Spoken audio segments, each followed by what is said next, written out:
I'm very angry this week. I'm angry that we've allowed such a hateful, dangerous and radical ideology to fester in our societies in the West for far too long.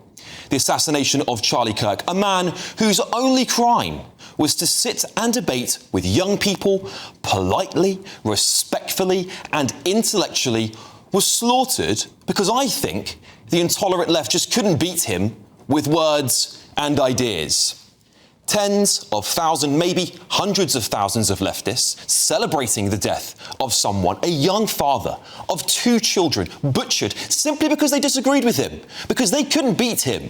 This was their gut reaction, to celebrate jubilantly while a man lay dead.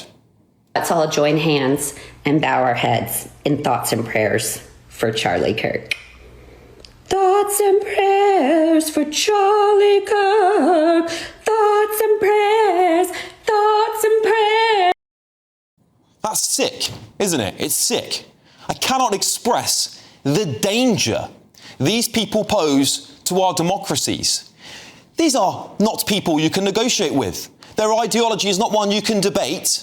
We cannot change their minds and they can't be compromised with. This isn't just an American phenomenon either. We have similarly sick-minded individuals living here in our country too.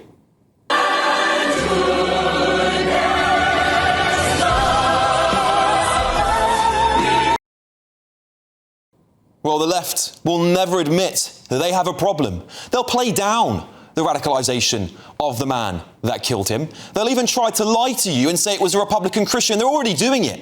Do not fall for their lies. For too long, British people have sat idly by where their values, culture and country are sold off to radicals in sheep's clothing.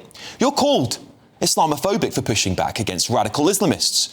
You're called transphobic for believing only 2 genders exist. You're told you're far right because you don't want hundreds of thousands of undocumented and often dangerous fighting-age men living next door to your daughters. The assassination of Charlie Kirk will have radicalized countless young individuals. So let me share this warning.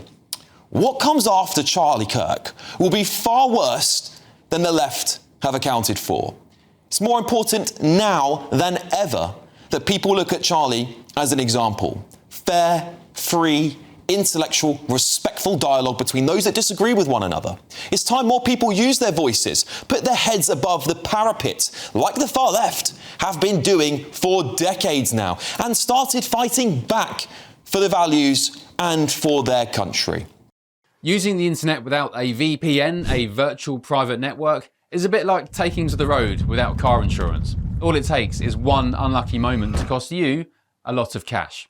This video's sponsor is Private Internet Access. They are the VPN to help keep you safe. Click the link in the description below to find out why over 30 million people have downloaded PIA to protect themselves online. A virtual private network is an app that hides your IP address and helps keep your data private. When you're browsing the internet at home, you give up a large amount of data to businesses, to shops, and indeed to social media giants too. Hackers have the ability to steal your personal data with ease, including sensitive information such as passwords, keystrokes, and even your personal photos. Private internet access helps protect your personal data by encrypting your internet connection to keep your data out of the hands of cyber criminals. And it's not just hackers either to be concerned about. Information can be censored too. When Canada passed their C-18 bill, social media giants decided to ban news content on their platforms. But PIA can protect your ability to consume the news and content you love. Private internet access is available for Windows users, Mac OS, Android, Linux, iOS, and you can use one PIA subscription to protect an unlimited amount of devices. And we've got a huge GB News discount for you too. Click the link in this video's description and you'll get a massive 83% off PIA. That's under £2 a month, the price of a coffee, and you'll get an extra 4 months completely free on top. Also, there's a 30-day money-back guarantee too. Visit piavpn.com/GB News to start protecting yourself digitally today. Well, I'm now joined by political strategist and commentator Joey Manorino. Joey, thank you so much for coming all the way into the studio. You, of course, are an American. Yes. And you've come to the UK, and I want to just let the audience understand this, because you've come to the UK on the same weekend to attend the free speech rally today held by Tommy Robinson, but also you have been, I'm assuming you have been absolutely dumbfounded by the response to the death of Charlie Kirk on social media and elsewhere. It's disgusting. I mean, it is unbelievable that anybody could celebrate the death of a father of 2 children, a young father, a husband, a man who was not radical at all. Charlie Kirk was one of the most sound individuals in the country. He just debated people respectfully. He treated them like human beings, more than I would do for most of these people that he was talking to, and they shot him dead. You know, do you know what, Joey? Because a lot of the British press, a lot of them on social media, honestly, I couldn't believe what I was reading half the time, have called him an extremist, said his views are far right. And can you tell the audience, the British audience, what it means to be a moderate Christian in America? Yeah, well, look, you love your country, you love your family, you love God. Charlie literally preached mostly Bible verses, okay? He was a very spiritual man. His positions in the Republican Party were more than mainstream.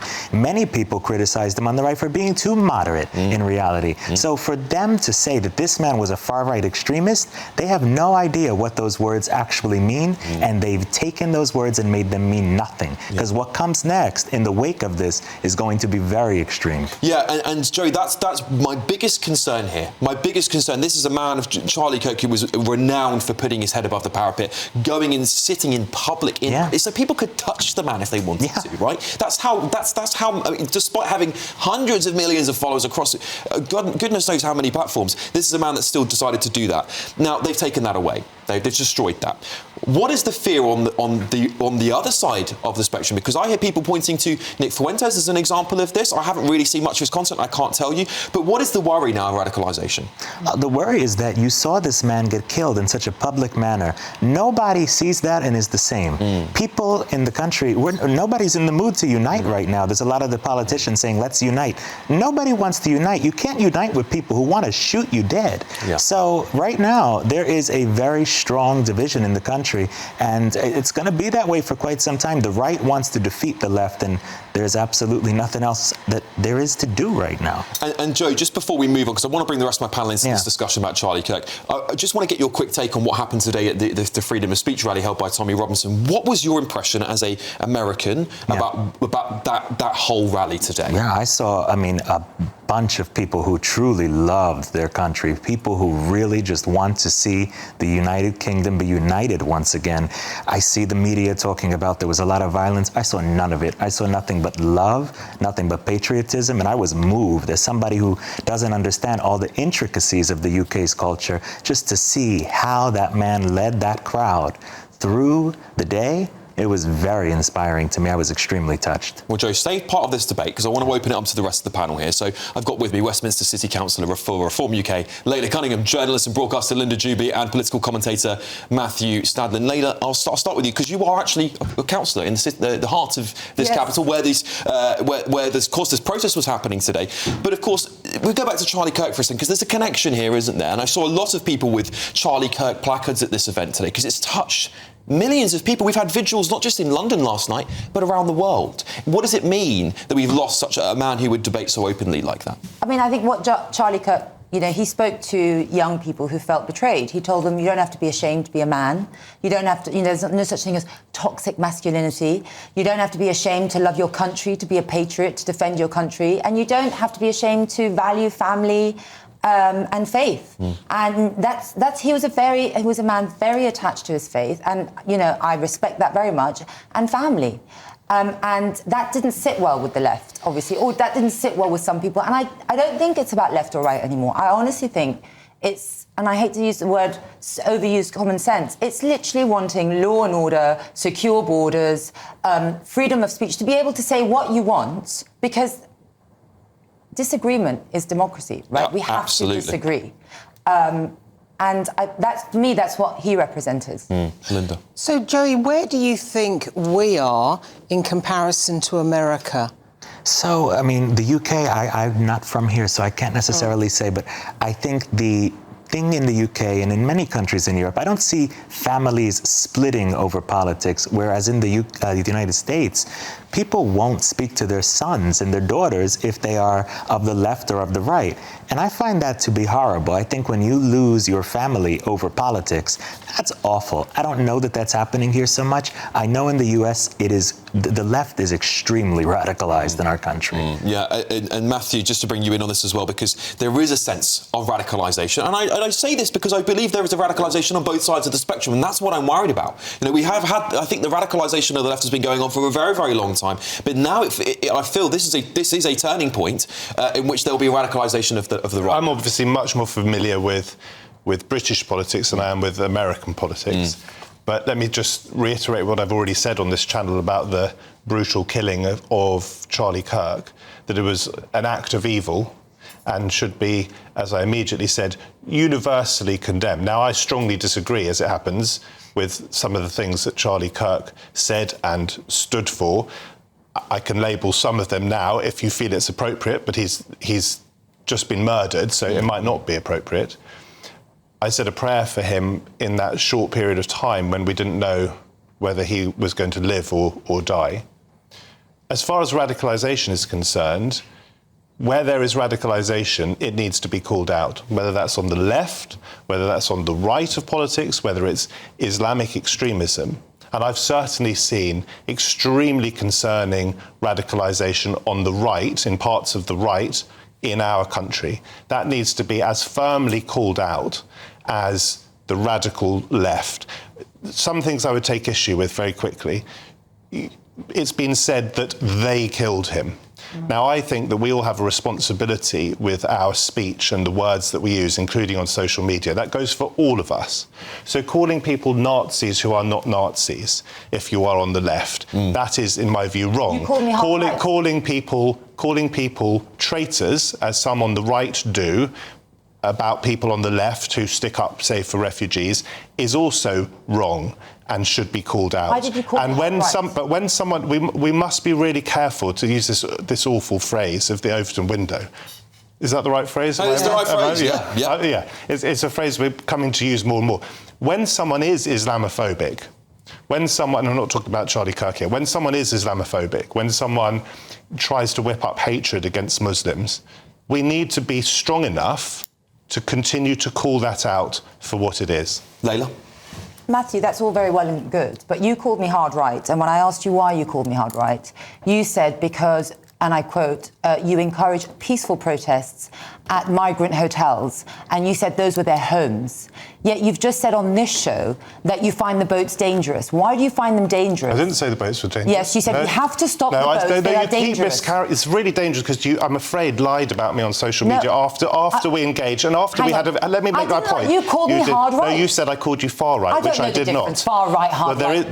These are nuances. There is a difference. Only an academic like yourself. No, I'm not an academic. Tommy Robinson, let me address the point. Tommy Robinson is far right. I'm going to speak. I'm not suggesting... No, you've asked me a question. I didn't ask you a question. Let Layla finish and then... I didn't ask you a question. Actually, I'm saying you said I was hard right or far right. Honestly, I think didn't say far right. No, I didn't say far right. I said hard right. Anyone that's hard right believes in an authoritarian rule, no political dissent, and for me, it's the left that's asking for that. Second of all, I asked you why you called me hard right, and you said because reform encourages peaceful protests at the migrant hotels, which is their home, and then you tried to guilt trip me and say, imagine it was your children. Well, I want to answer that because you didn't let me last time, because you always speak over me. There's not children in those hotels. That's not their homes. These are hotels paid for by the taxpayer. They could be terror cells. They could be rapists. We have no idea who they are, and some have been rapists. Some went on to rape 8 days after this.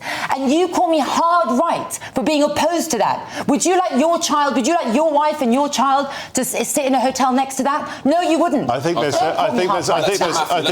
there's a certain irony when we are talking about trying to take the heat out of public debate, to be pointed at in such an aggressive and confrontational way by someone who keeps telling me I interrupt her and then continuously interrupts me. Let me make my point and let me respond if I may. Over and over. I will stand by what I said in that encouraging protests outside places which are people's temporary homes, and it is simply... They're home for the moment. It is simply incorrect to say there are all men in those hotels. There are children in some of them and women. It's over 90% men. Even if they were not children, and even if they were in cases where they are only men, it is still obviously wrong because it is intimidating. And I think that is hard. I think that is hard right. I think that is hard right. It's intimidating to have a rapist in a hotel. I think that we can see here just a micro example of what you may have been talking about, Joey. Is that the case? This is a very, very good question, Linda. That is what we can see here. Yeah, is this similar to what's happening in America? We're getting this big divide now, the separation. Well, there's issues that are extremely divisive. I mean, if there's rapists in hotels, that's something that's terrifying. Paid for by the taxpayer. Yeah, that's something that we had in America going on with the illegal aliens living in hotels. But my point is that if we can see this clear example of division right now in the studio, we can expect that to expand. Would that be the case? It could, yeah, but I mean, they're civilly talking it out. Nobody out here is like physically fighting. I think a civil argument, that seemed civil to me, okay? I mean, the term hard right, far right, I don't know what that particularly means. Same. Those are terms I don't particularly like to hear because people get radicalized when they hear those words and, you know, they throw around fascist, Nazi. Not you, I didn't hear you say that, but in general, the right is often called things we are not. And people on the left are called traitors. Would you agree that when people on the left are called traitors for sticking up for, in my view, decent values? I've already said I think the boats should stop. I haven't said they're dangerous. I think they should stop. Do you agree with me that when people call me a traitor, someone who is deeply proud of my country, deeply proud of being English and British, who's been to hundreds of England sports games, just as an example where I show my pride in my country, when someone calls me a traitor, that is every bit as bad as if I were, and I never would, call you a Nazi. Right, and I don't know your views well enough to say anything about that, frankly. Sorry, when people wrongly call people traitors, do you think that's dangerous? Joe's a guest here, so I want to give this man a final word. Thank you for coming in and joining. This is British debate at its finest for you, Joe. And Joe, so, you know, I think the thing I really wanted to understand from you, after seeing all of this, is do you think Britain is very dissimilar from America in terms of our division? Do you feel, after seeing the rally today, there is a tension rising in Britain? And how do you think that will play out for us? I mean, I think people are going to have divisions. Obviously, it's a divisive time. Your government is doing some extremely divisive stuff from what I see.